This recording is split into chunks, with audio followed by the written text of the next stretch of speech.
Herzlich willkommen, liebe Zuseher, hier auf meinem Kanal. Ich freue mich sehr, dass Sie da sind. Der Begriff Molosser und Dog Special sind untrennbar miteinander verbunden.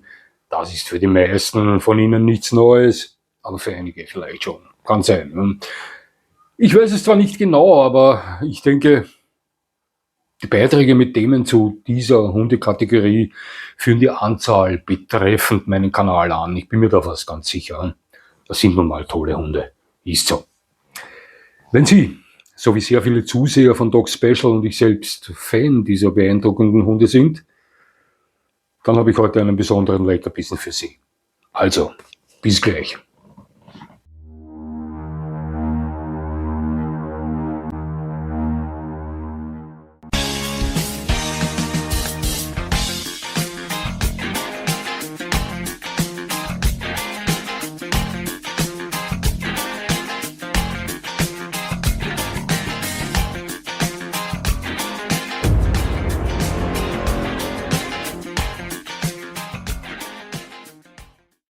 Nun, Molosser.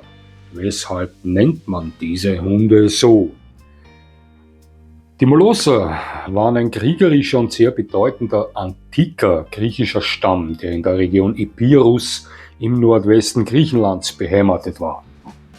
Zusammen mit den Chaoniern und den Thesprotern bildeten sie die Hauptgruppen der epirotischen Völker.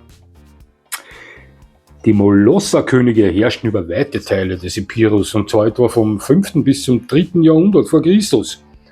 Einige von Ihnen wissen, dass die Mutter von Alexander des Großen namens Olympias von Epirus vom Geschlecht der Molosser war. War so. Diese Molosser besaßen die berühmtesten und begehrtesten Kriegshunde der antiken Welt, und diese hüteten sie wie einen Schatz.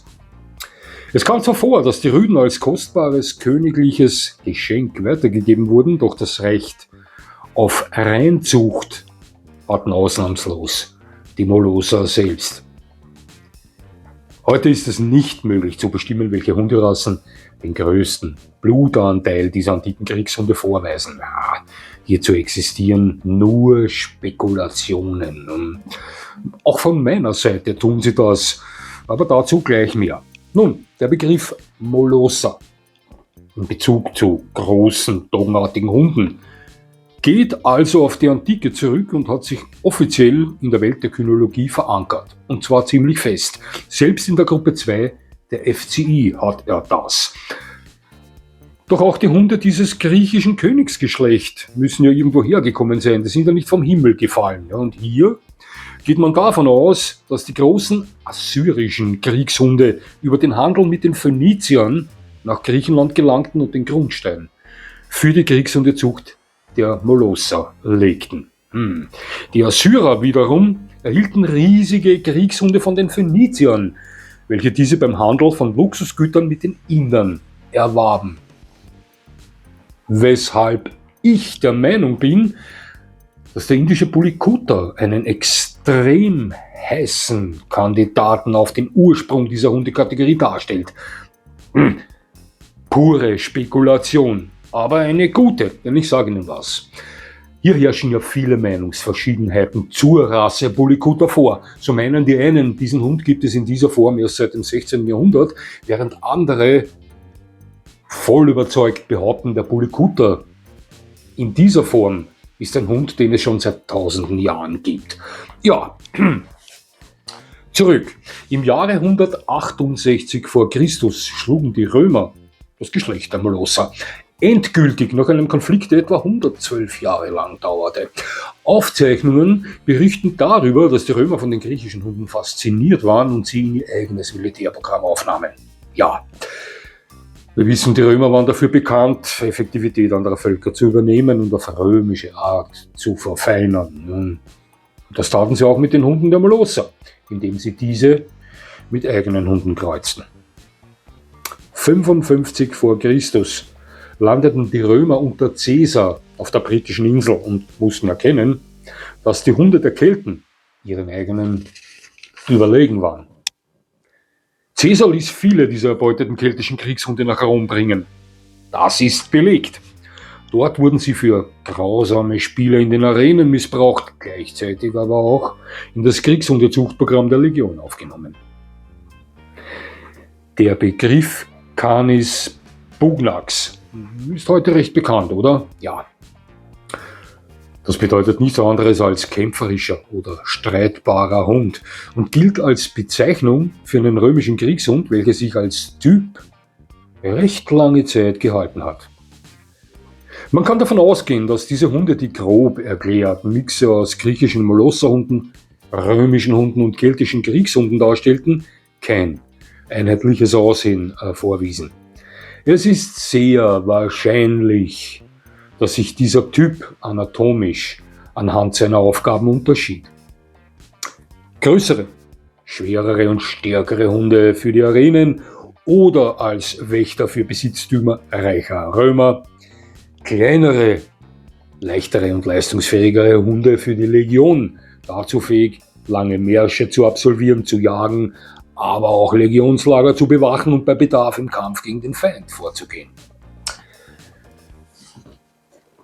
Womit wir beim ersten als ausgestorben geltenden Molosser wären.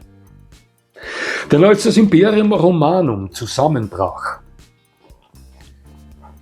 verschwand offiziell auch der Canis pugnax im Dunkel. Doch eingeschworene Fans des Legionärshundes bestreiten das. Nicht wenige behaupten, dieser Hund wäre niemals verschwunden. Schauen Sie, der römische Legionär diente satte 25 Jahre lang in der Legion. 20 Jahre im aktiven Dienst und die letzten 5 Jahre als Immunes, also von schwerer Arbeit befreit. Wenn er diese Zeit als Angehöriger eines äußerst kriegerischen Reiches überlebte, was ja nicht selbstverständlich war, überhaupt nicht, dann bekam er eine Art finanzielle Abfertigung und ein Stück Land. Der Großteil dieser Legionsveteranen ließ sich dann als Bauern nieder, das weiß man. Ja. Und die meisten davon hielten den Canis pugnax als Bauernhund. Es ist belegt, dass versucht wurde, diese Hunde so reinblütig wie möglich weiter zu verbannen. Der Name Cane Corso bedeutet Hüter, Beschützer oder mächtiger Hund. Und Mastino Napolitano heißt nichts anderes als massiver oder schwerer Hund aus Neapel.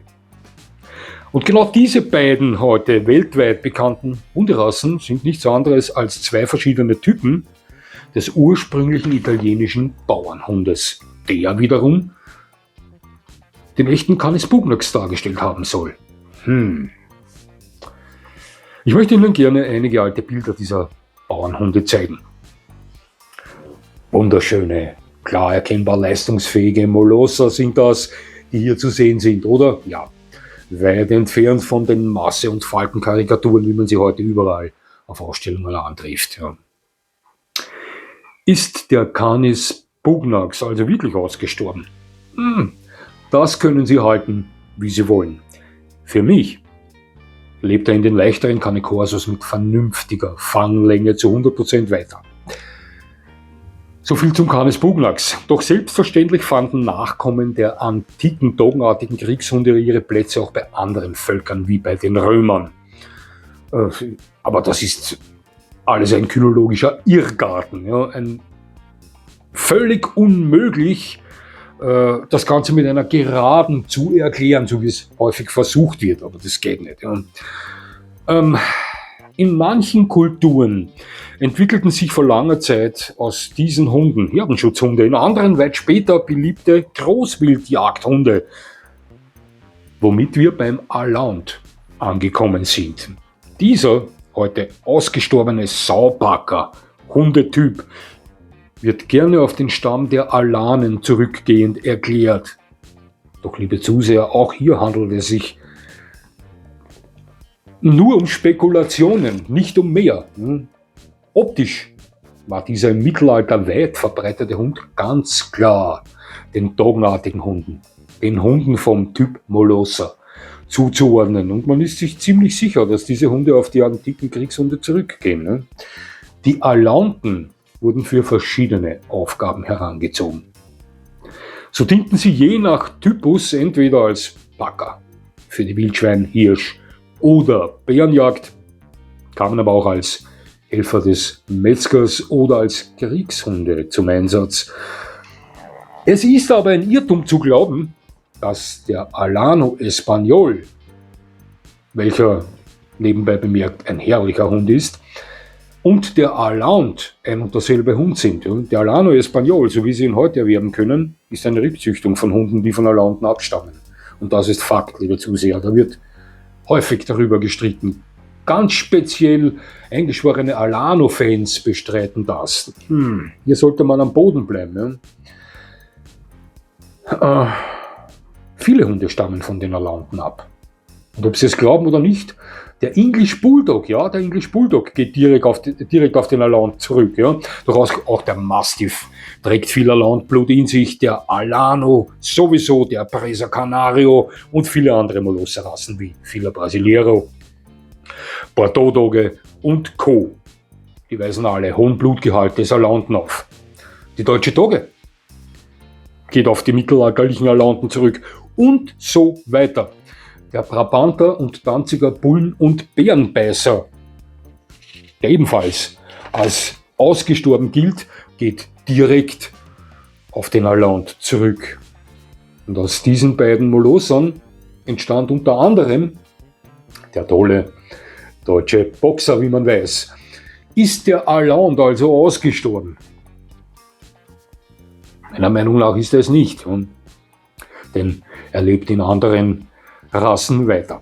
Hunde wie deutsche Dogge, Presa, aber auch deutscher Boxer oder früher Bordeaux Dogge und andere hätte man im Mittelalter in Europa sofort als Alaund bezeichnet, ohne Zweifel. Ja. So, anschließend möchte ich Ihnen noch von einigen jüngeren ausgestorbenen Molossern erzählen. Wir beginnen mit der Kuba-Dogge. Das war ein Mix aus Bulldoggen, Mastiffs und Hütehunderassen. Dieser Hund wurde von britischen Truppen zu Zeiten des Zweiten Maroon-Konfliktes als Kriegshund eingesetzt und die Franzosen hatten diesen Hund während der Saint-Dominique-Expedition dabei. Irgendwann einmal verschwand dieser Hundetyp dann völlig von der Bildfläche. Doch, man geht davon aus, dass der Cordoba Fighting Dog, welcher ebenfalls schon ausgestorben ist, viel Genetik der Kuba-Dogge in sich trug.